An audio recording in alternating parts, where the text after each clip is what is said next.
Саламатсыздарбы, урматтуу телекөрүүчүлөр. Бүгүнкү сабагыбыздан кыргыз элине аттын кашкасындай белгилүү жазуучулук өнөрдө дагы абдан айырмаланып турган биздин белгилүү инсаныбыз Төлөгөн Касымбеков тууралуу сөз болот. Төлөгөн Касымбеков тарыхый романдарды жаратуу менен айырмаланган. Аны жакшы билесиздер. Сынган кылыч романы бул тарыхый роман болуп эсептелинет. Ал эми Сынган кылыч романынан улам биз Кокон доорундагы эң чоң тарыхты, же болбосо орус баскынчылыгы келген убактагы кыргыз менен орустун ортосундагы мындай келишпестикти, же болбосо ушундай бир замандын оор кырдаалын ал тарыхый көз караш менен, же болбосо тарыхый далилдер менен, архивдик материалдар менен жазып кеткени бизге баалуу нерсе болуп калды. Төлөгөн Касымбеков кайсы чыгарма жаратпасын, ал ушунчалык кара сөздүн жоргосу, же болбосо ушунчалык көркөм сөздүн чебери деп айтсак болот. Ал сөз менен иштөөдө жана окуяны баяндап берүүдө анын айырмаланган ушундай бир жогорку сапаттары болгон. Ал эч качан бир чаржайыт же биз кечке жаратылышты сүрөттөп туруп алган бир эпизоддорду берген эмес. Анын ар бир жазган чыгармасындагы ар бир эпизод, ар бир кыймыл, ар бир деталь жөнүнөн жазылбайт же ушунчалык чебердик менен өнүгүп отурат. Биз ошону мисал кылып, адегенде Сынган кылыч романына токтололу. Төлөгөн Касымбеков ал бир жашоодогу көрп пендедей жашабай, өзүнүн чыныгы адамдык вазифасын толук бойдон аткарып кетти десек болот. Төлөгөн Касымбековдун Сынган кылыч романы жазылып атканда Оштогу кыздар орто мектебинин өйдө жагында дем алуу үйү бар. Мына ушул көбүнчө архивдик материалдар менен иштеп, дем алуу үйүндө отуруп жазган экен. Ошол жазып жаткан учурда, бул 60-жылдарга чейинки болгон окуя, ошондо менин апам барып, апам Ажар барып ошондо бул киши тарыхый чыгарма жазып атат деп кадимкидей оккан жеринен тааныштырган экен. Кийин көпкө айтып жүрдү. Көрсө архивдик материалдар жазылыш үчүн ал ошол дем алуу үй жайында күн-түн айлап жашап ушул чыгарманы жаратып жаткан экен. Кийин ал чыгарма жаралгандан кийин биз карап, мен кызыгып окуганда, китепти алып, анан ушул китеп жазылганда биз окучу элек. Биздин мектептин жанында баягы эс алуу үйүндө жазылды эле, ошондо биз барып жолуктук элек деген сөздөрүн апам айтып калар эле. Мына көрдүңүздөрбү, ал архивдик материалдардын негизинде жазгандыктан бул чыгарма өтө таасирдүү. Ошондуктан бул чыгарма киного чейин өсүп жетти. Ошондуктан бул чыгарма эч качан карыбай турган, эскирбей турган чыгарма болуп калды. Себеби Кокон доорундагы, мындайча айтканда 100 жылдык тарыхты камтыган, кыргыздардын өтө катаал мезгилдеги турмушун камтыган чыгарма болуп калды. Биз Кокон хандыгын тереңирээк өздөштүрүш үчүн Кыргызстан тарыхына караганда дагы бул чыгарманы карап окуганыбызда абдан көп маалыматтарды алабыз. Албетте Кокон хандыгы биринчи хандыктын түптөлгөн доору десек, андан кийин өнүккөн доору десек, 40-жылдан 60-жылдарга чейинкисин. 60-жылдан 1860-жылдан 1876 жылга чейин бул хандыктын ураган, же болбосо ушунчалык бийликтин начардаган учуру дейбиз. Мына ушул учурдун бардыгы камтылат. Хандыкта кызмат кылган оң сол жакшылары, ошондой эле 10 аталык, же болбосо баатырлар, мына ушулардын бардыгы жөнүндө биз кенен билебиз. Бир эпизодду алалы. Бул жерде салт да кирип кетет, жашоо тиричилик, күндөлүк социалдык турмуш да кирип кетет. Мисалы, Нүзүптүн түшүн алалы. Силерге бул чыгарма тууралуу кыскача баяндап берүүдө биз Нүзүптүн түшүн алалы. Нүзүп, билесиңер, бул хандыкта абдан белгилүү инсан, ошондой эле дайыма мындайча айтканда аскер башчысы катары турган, Шералы ханды атайын хандын тукуму деп таластан жылкы кайтарып турган жеринен алып келип өзү шайлады. Хандыкка даяр болбосо дагы акыл эс дайыма кеңешин берип турду. Мына ушул мезгилде түшүнүксүз болуп Нүзүпкө кайра Шералы хан тескери мамиле жасап койду. Бизде бул турмушта ак кара, кубаныч, күлкү, эр шаркак жүрөт эмеспи? Өлүм менен өмүр, булардын бардыгы баягы бул жашоодо ар бир нерсе экиден жаралган дегендей, бул философиялык бүтүндүктү дагы Төлөгөн Касымбеков чыгармасында абдан дыкаттык менен сүрөттөгөн. Жаман менен жакшыны, бийлик менен кулчулукту, ак менен караны, адилетсиздик менен адилеттүүлүктү, залимдик менен зулумдукту жана жакшылык менен жамандыкты айкалыштырып бере билген өтө кыйын, чебер жазуучу десек болот. Эми Нүзүптүн түшүнө кирели. Бизде балдар кыргыз элинде түшкө абдан маани берет.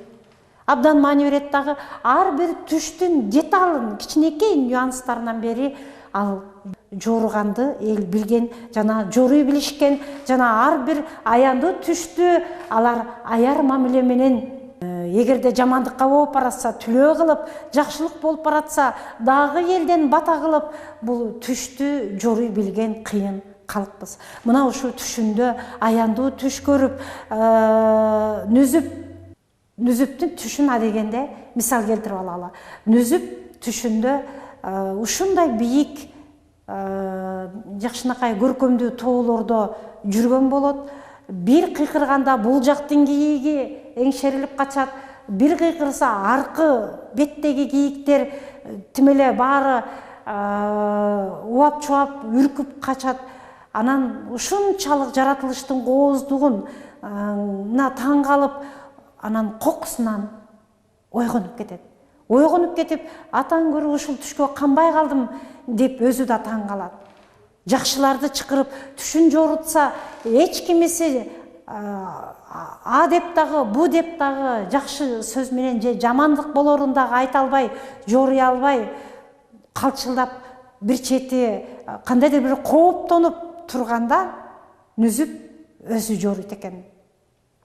Бийик тоого чыгып көтөрүлгөнүм, тегерегимдеги айлана чөйрөнүн жашылдан көрктөнүп турганы, бул менин золобомдун көтөрүлгөнү, жана тегерегимде ушунчалык жакшынакай жашоомдун болгону. Ал эми бир кыйкырганда бүтүндөй бир тоонун тоо эчкилери үркүп качканы, бул менин колумдун көп аскерлерге жеткени. Ал эми тез ойгонуп кеткеним, бул жашоодо менин өмүрүм кыска болот экен. Себеби жашоого мен мокумум канбай кетет экен. Анткени мен ойгонуп кетип, аттиңдеп өзүм да ошол түшүмө канбай калдым деп, ал түшүн аяндуу түш экендигин билип жоруп коет. Айтканындай эле Нүзүптүн түшүндөй эле Нүзүптүн өмүрү дагы кыска болуп калат балдар. Себеби Нүзүп өзүнүн армиясын көнүктүрүп, хандыктын чекерек шаарында армиясын мындай көнүктүрүп, машыктырып жүргөндө Шералы ханды бузукулар барып, Нүзүп сага кол жыйнап атат, сени хандыктан түшүрүп, өзү келген атат деген бузукулардын ушагына ишенип, Шералы хан өлтүргүлө деген жарлыкты жазып туруп, чабармандан жөнөтөт. Чабарман чаап барып, шаарда Нүзүптүн шаарына кеткенин Жаркын айым кечирээк билип калып, Жаркын айым урушуп, сиз кандай түшүнбөгөн адамсыз, бүгүн сизге сиздин колуңуз менен Нүзүптү өлтүртсө, эртең ошол эле адамдар сизге кол салат. Нүзүптүн өлүмүн токтотуңуз, жарлыкты кайра жазыңыз деп, аны араң макул кылып, жарлыгын кайрадан жазып токтотулсун деген жарлык менен экинчи чабандести жөнөткөндө, биринчи чабандес барып Нүзүпкө, мынакей хандын жарлыгы, сиздин башыңыз алыныш керек дегенде, карабайсыздарбы бийликтин күчүн, бийликке баш ийгендик, мындай башкаруу системасынын өтө күчтүүлүгүн. Ал эмне күнөөм үчүн да деп сурабастан, мейли дейт дагы баягы түшүн эстейт. Түшү аябай турмушка төп келгенин билет дагы, болгону 2 рекет намаз окуп алайынчы деп суранат. Ушуну күтүңүзчү, 2 рекет намаз окуп алгандан кийин ала бериңиз башымды дейт. 2 рекет намазын окуп, жай окуп, ушул турмушта ал эмнеге жетти, эмне аткарды, ушунун баарын бир чети ойлонуп жатты. Бирок эми ала бериңиз деп башын тосуп бергенде, ал жактан кыйкырып жарлык, экинчи жарлыкты көтөрүп келаткан чабандес короодон жаңы киргенде, Нүзүптүн башы алынып, денеси киркиреп, денесинен кан агып турганын көрөт дагы. 2 мүнөт жетпей, 1-2 мүнөт жетпей калганын өкүнүп кала берет. Мына ошентип Нүзүптүн тагдыры, Нүзүптүн турмушу нак өзү көргөн түштөй болуп, кыска болуп, өзү көргөн түштөй бул турмушта эчтекеге жолбосо бул турмуштун кызыгына канык электе, карылык доорго жете электе мүрт кетерин билип алып, жоруп койгондуктан нак ушундай болуп калгандыгын жазат.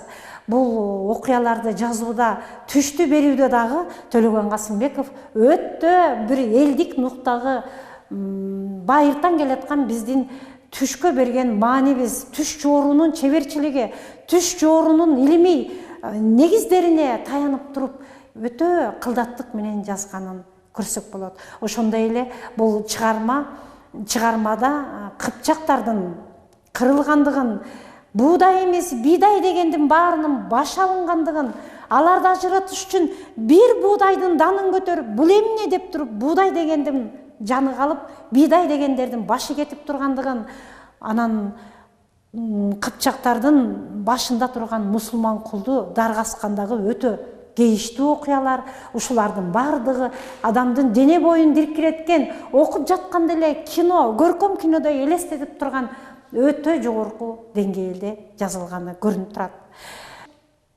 Эмне үчүн сынган кылыч деп аталды? Буну биз маани бербей эле жүрдүк. Адабиятчы катары, изилдөөчү катары. Анан бир күнү Курманжан Датка өзүңүздөр өткөн сабактарда белгилүү болду. Алай ханышасы деген китебим жөнүндө айттык. Алай ханышасы китеби жөнүндө изденип, бул китепти жазып жатканымда мен бир табышмактуу сырга күбө болдум. Ал сыр мындайча болду. Орус баскынчылыгы 1830 жылдан баштап эле бизге келе баштагандан кийин 1876 толук бойдон Кыргызстандын түштүк бөлүгүндөгү Кокон хандыгын уратып, жок кылып, талкалап, бүтүндөй түштүк бөлүгүн орустардын бийлигине каратканда Курманжан Датканын улуу баласы Абдылдабек эмне үчүн биз орустарга тизе бүгүп баш ийип беребиз? Мен Афганга барып кол жыйнап келип, булар менен Тайма Шамдагы биз өз бийлигибизди сактап калышыбыз керек деген ой менен тиги Афганга кетет. Курманжан Датка калгынын мындай кылганын туура эмес, булар өтө чоң күч, чоң толкун болуп калды. Биз алардын алдында алсыз болуп калдык. Элге бүлүк салбагын дегенине болбой, баласы макул болбой кетет. Мына ошондо Курманжан Датканы чакырып, жанагы генерал Скобелов кабыл алып,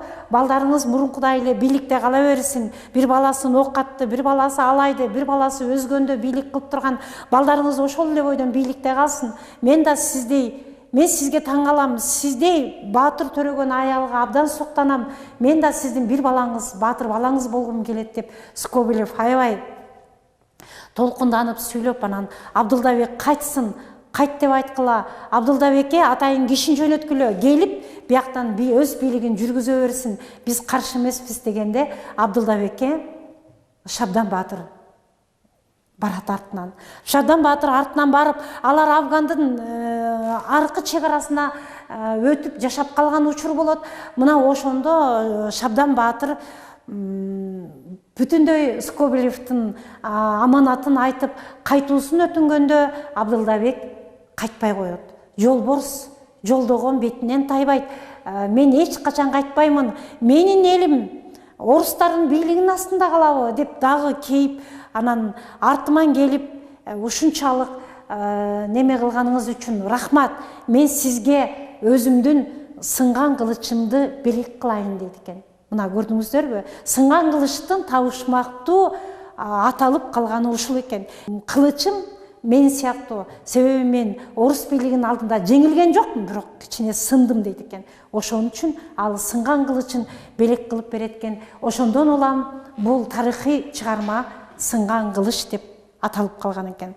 Биз ошону жандырмагын билгенден кийин Төлөгөн Касымбековго жетип барып дагы талкуулагыбыз келди. Бирок ишенсеңиздер, Төлөгөн Касымбеков ошол кезде абдан начарлап үстүнө киши кирбей калган экен. Биз ушунчалык сүйүнүп жетип барганыбыз менен туугандары аркылуу биз кире алган жокпуз. Бирок бир иниси тосуп алып бизге жакшы кабар айтты. Бир аз эле эрте келгениңерде, бир эки ай эрте келгениңерде Төлөгөн Касымбеков агайыңар эмне үчүн менин сынган кылыч романымды эл көтөрбөйт, көтөрүп чыкпайт?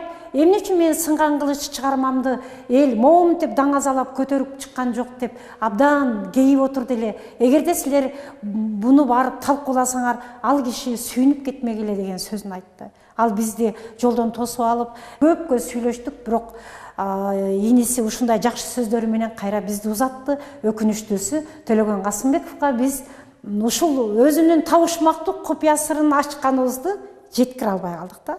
Анан ал тез эле ал киши өтүп кетти, биз да өкүттө калдык. Бирок анын жазып кеткен чыгармасы бул кыргыздын түбөлүктүү тарыхый романы катары, романдардын көч башындагы эң бийик турган чыгарма деп айтып кетсек болот. Бир да чыгарма тарыхый формада же болбосо архивдин негизинде иштелип чыккан көркөмдүү чыгарма болушу өтө кыйын. Ошо бирден бир жалгыз чыгарма деп атап кетсек болот.